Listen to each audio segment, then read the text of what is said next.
So friends, kitchen के कुछ ऐसे हैक्स होते हैं जिसके बारे में हमें जरूर पता होना चाहिए, क्योंकि ये जो हैक्स होते हैं ना, हमारे काम को तो आधा करते ही हैं, साथ में टाइम और पैसे की भी बचत करते हैं। Hello everyone and welcome back to my channel. कैसे हो आप सभी लोग? आई होप कि आप सब बहुत अच्छे होंगे। तो चलिए इसी के साथ आज का वीडियो भी शुरू कर लेते हैं। तो फ्रेंड्स, आज का मेरा पहला टिप बहुत ही यूज़फुल है और ये इन्फॉर्मेशन सभी लेडीज़ों को पता होना चाहिए। तो होता क्या है, जब हम किचन में खाना बनाते हैं, यानी कि किचन में खाना बनाते टाइम अचानक से हमें कई बार ऐसा होता है कि कॉकरोच दिख गया है। अब कॉकरोच दिखने से हम क्या करते हैं, तुरंत इसको मारने के लिए हीट का इस्तेमाल करते हैं। जैसे कि देखिए, इस तरह का लाल हीट या तो फिर काला हीट, जो भी हमारे पास होता है ना, उसको हम उठाते हैं और कॉकरोच को मारने के लिए स्प्रे कर देते हैं, जो बहुत बड़ा गलती होता है। क्योंकि देखिए, आग जलते टाइम, यानी कि खाना पकाते टाइम जो आग जलता है ना, तो आग जलते टाइम ना कभी भी इस स्प्रे का इस्तेमाल नहीं करना है, क्योंकि ये जो स्प्रे है ना, ये आग पकड़ने का काम करता है, जिस कारण बहुत बड़ा हादसा भी हो सकता है। इसलिए खाना पकाते टाइम गलती से भी इस स्प्रे को कभी भी आप यूज़ ना करें। कॉकरोच को मारने के लिए आप इस्तेमाल कर सकते हैं, लेकिन जब आप खाना पका रहे हो उस टाइम भूल कर भी इसका यूज़ नहीं करना है। तो इसलिए मैं ये चाहती हूँ कि ये जो जानकारी है ना, ये जानकारी सभी तक पहुँचे। तो इसलिए हो सके तो वीडियो को थोड़ा सा शेयर कर दीजिएगा। तो चलिए फ्रेंड्स, अब देख लेते हैं अगला यूज़फुल टिप। तो फ्रेंड्स, अक्सर कई बार ऐसा होता है कि जल्दबाजी में हमें बहुत ज़्यादा क्वांटिटी में आइस चाहिए होता है। तो फ्रीज़र में जब हम आइस जमने के लिए रखते हैं ना, तो आइस जमने में लगभग 2 से ढाई घंटा लगता है। अब देखिए, जल्दबाजी में यानी कि आधा घंटे के अंदर ही हमें आइस चाहिए, तब हम क्या करेंगे? ऐसा काफ़ी बार होता है। तो इसलिए मैं बहुत बढ़िया सा एक उपाय लेकर आ चुकी हूँ। तो बोतल में पानी आप इस तरह से ले लीजिए और साथ ही में लीजिएगा एक मोटा सा कोई सा भी कपड़ा। तो मैंने यहाँ पे ना तकिए के जो खोल है ना, पिलो कवर ले लिया है। और अब हम क्या करेंगे, ये जो पानी वाली बोतल है ना, इसको पिलो कवर की मदद से अच्छी तरीके से कवर कर देंगे। तो आप पिलो कवर ले सकते हैं या तो फिर टॉवल वगैरह भी ले सकते हैं, जो भी आपके पास है आप ले सकते हैं। और इस तरह से अच्छे से कवर करने के बाद इसको रखना है फ्रीजर में। तो फ्रीजर में सिंपली आप इस तरह से रख दीजिए। फिर आप देखिएगा आधे घंटे के अंदर आइस जम के तैयार हो जाएगा। है ना बढ़िया सा आइडिया? आई होप कि ये आइडिया आपका जल्दबाजी के टाइम बहुत ही ज़्यादा काम आएगा। तो चलिए अब देख लेते हैं अगला यूज़फुल टिप। तो मैंने यहाँ पे लिया है एक पुराना सॉक्स, और अब इस सॉक्स को हमें पैरों में नहीं हाथों में पहनना है। किस लिए पहनूंगी, चलिए मैं आपको दिखाती हूँ। सबसे पहले इस तरह से आप हाथ में अच्छी तरीके से पहन लीजिए। अब हम क्या करेंगे, इसको गीला कर लेंगे। थोड़ा सा गीला कीजिएगा, बहुत ज़्यादा नहीं। अगर आपके पास स्प्रे बोतल है तो उसकी मदद से भी आप स्प्रे करके हल्का सा गीला कर सकते हैं। अब मैं इससे डस्टिंग करूँगी। जैसे कि देखिए, हमारे घर में जो नेट के दरवाजे या खिड़की वगैरह होते हैं ना, उसको साफ करना बड़ा ही मुश्किल होता है।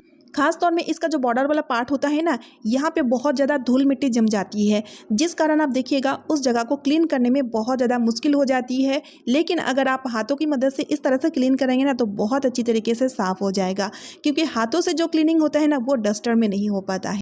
और इसका सबसे खास बात यह है कि दरवाज़ा या खिड़की का जो छोटी छोटी पार्ट होती है ना, जहाँ पर हम उंगली डाल करके अच्छी तरीके से साफ कर सकेंगे। और इस तरह से साफ करने से आप देखिएगा, नेट से लेकर के खिड़की या दरवाज़ा का जो बॉर्डर वाली पार्ट है, सब बहुत ही अच्छी तरीके से क्लीन हो जाएगा।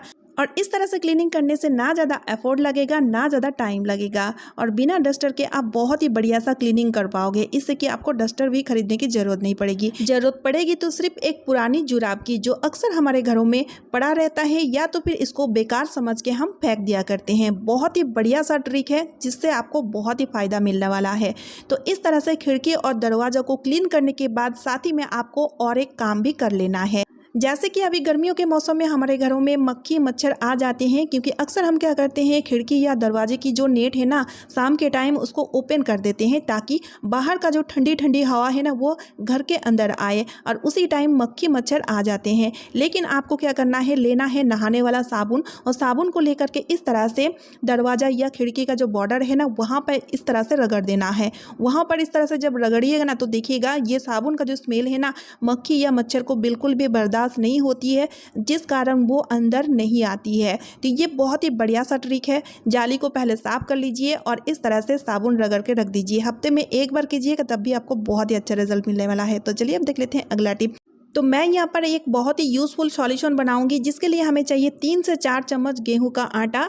और आटा को हमें गूंथना है तेल की मदद से, यानी कि यहाँ पर मैं एक बूंद भी पानी का इस्तेमाल नहीं करूंगी। आटे को सिर्फ तेल की मदद से हम गूंथ लेंगे। गूंथ करके ना ये कुछ इस तरह से तैयार हो जाएगा, जो बहुत ही बढ़िया सा सॉल्यूशन है। और इसका यूज़ लूँगी मैं फ़ैन को क्लीन करने में। हम सभी के घरों में फ़ैन होता है, लेकिन फ़ैन जब गंदा हो जाता है ना, तो इसको क्लीन करना बहुत ही झंझट होता है। लेकिन इस सॉल्यूशन की मदद से फ़ैन को क्लीन करने से फ़ैन बहुत ही अच्छी तरीके से साफ़ तो होता ही है, साथ ही में फ़ैन का जो चमक है ना, वो बहुत ही बढ़िया तरीके से आ जाते हैं। क्योंकि आटा और ऑयल का मिक्सचर डस्ट के छोटे से छोटे कण को भी साफ करने में बहुत ही ज़्यादा यूज़फुल होते हैं।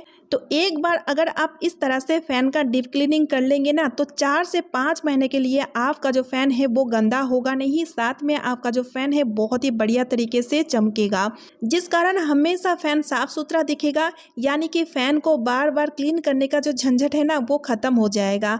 है ना बहुत ही बढ़िया सा आइडिया। तो फ्रेंड्स, आजकल ज़्यादातर घरों में एसी कूलर का यूज़ ज़्यादा किया जाता है, और जिस कारण इलेक्ट्रिसिटी लोड काफ़ी हद तक दिन ब दिन बढ़ते जा रहा है।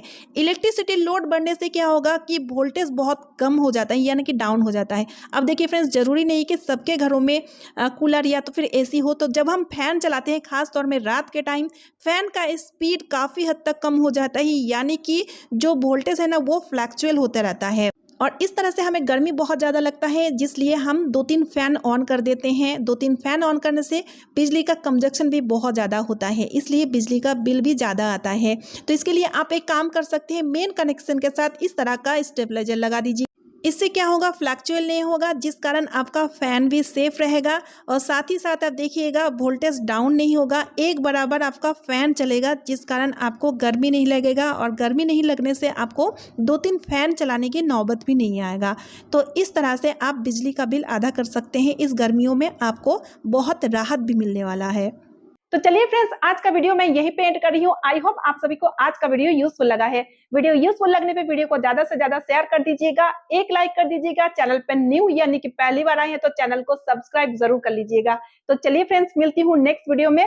Bye friends and thanks for watching.